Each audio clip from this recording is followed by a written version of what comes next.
মাঝে মাঝে মনে হয় একটা সুগার ড্যাডি পটালেই বোধহয় ভালো হতো।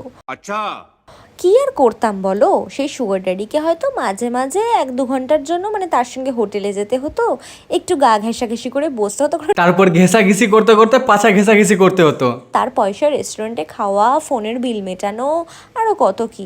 কেন সোনকদা তোমাকে খেতে দিচ্ছিল না? হ্যাঁ সোনকদা, এসব কি শুনছি? তোমার গার্লফ্রেন্ড শুধু খাবার খাবার জন্য অন্য জনের কাছে চলে যেতে চাইছে? হ্যাঁ, আসলে দোষটা তোমারও না। তুমি কি করে বুঝবে যে তুমি একটা গার্লফ্রেন্ডের নামে রাক্ষসে এনে ফেলেছো? আবার গেলো তো গেলো, সবচেয়ে বুড়োর কাছে গেলো, ওটাও হোটেলে আবার ঘেঁষাঘেঁষি করার কথাও বলছে।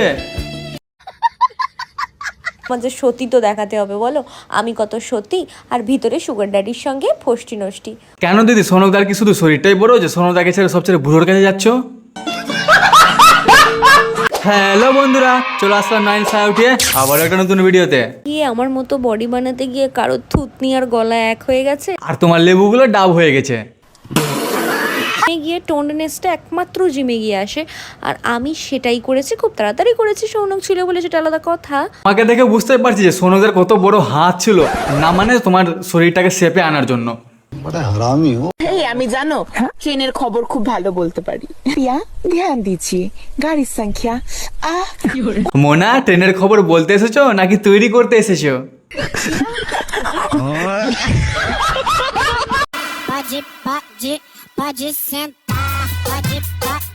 ভাই, একে দেখে একটাই কথা বলার ইচ্ছা করছে, জীবনটা তো এত পথ মারছে, একবার সত্যিকারে মারিয়ে নিতাম তো এর মতো জীবনটা চেঞ্জ হয়ে যেত।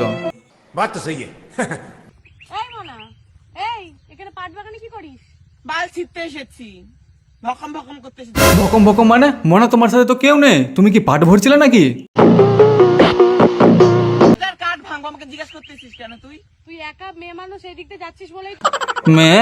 কোন দিক থেকে মেয়ে লাগছে? দিদিকে মনে হয় সালোয়ারের ভিতরে তালাবারটা দেখাতে হবে। ठीक बोलेছো।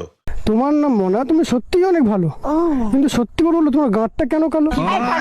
দাদা, তুমি কি করে বুঝলে ওরটা কালো? তার মানে তুমি ওর পাছা ধুয়েছো। এই নাচছো কেন তুমি ওখানে? হ্যাঁ, কেন দিদি, সুবাইটা কি পাছা দিয়ে পারছো? আজব একটা প্রাণী, সুবাইটা হাতে আছে তো হাতটা দিয়ে না পারে পাছা নড়াচ্ছে। আরে ভাই, পাছা নড়ানোর এতই শখ তো মুজরা যেখানে দেখাচ্ছে সেখানেই চলে যাও, দুটো টাকা তো পেয়ে যাবে।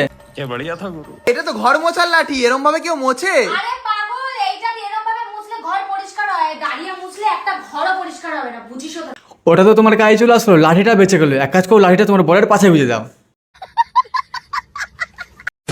আজকের জন্য এইটুকু। ভিডিও ভালো লাগে লাইক কমেন্ট সাবস্ক্রাইব এবং তার থেকে জরুরি নাইন সায়া তুলতে ভুলবেন না।